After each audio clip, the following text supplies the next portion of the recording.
పాపంతో రాజీ పడ్డావా, లేవడం నీ వల్ల కాదు. ఎందుకంటే సులువుగా చిక్కులు పెడుతుంది. నువ్వు ఏ విషయంలో రాజీ పడతావు పడు.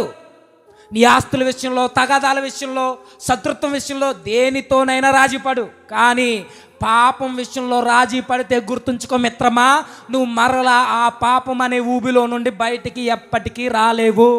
ఎందుకంటే బలి అనేది మరలా జరగదు అని 10వ అధ్యాయంలో డిక్లేర్ చేసి మాట్లాడేస్తాడు పౌలు గారు. పాపమునకు బలి ఇక లేదు, ఒక్కసారే జరిగింది కలువరి గిరిలో. మరలా మరలా మరలా జరగదు. నువ్వు మరలా సిలువేయొద్దు, రాజీ పడొద్దు. నువ్వు ఓపిగ్గా పరిగెట్టు, ఓపిగ్గా పరిగెట్టు, పరిగెట్టు. పరిగెట్టడం చేత కాకపోతే కనీసం చిన్న పిల్లోడులా పాకుతూనైనా ఉండు. కానీ ఒక ఆడియన్ పాత్ర, ప్రేక్షకుల పాత్ర పోషిస్తూ అలానే కూర్చుని చచ్చిన శవంలో సంఘంలో పడి ఉండొద్దు. పరిగెట్టడం చేత కాకపోతే చిన్నగా నడు విశ్వాసంలో, లేదా పాక్కుంటూ పో. అంతేకాని ప్రేక్షకుల వచ్చి వెళ్ళిపోతా వచ్చి అవసరం లేదు. సార్థి సంఘానికి నీకు పెద్ద తేడా లేదు. ప్రభువుని చూడు, ప్రభువుని చూడు, ప్రభువునే చూడు. ఆయనే మనకు మాదిరి, ఆయనే మన బ్రతుకులకు ఉత్తరవాది.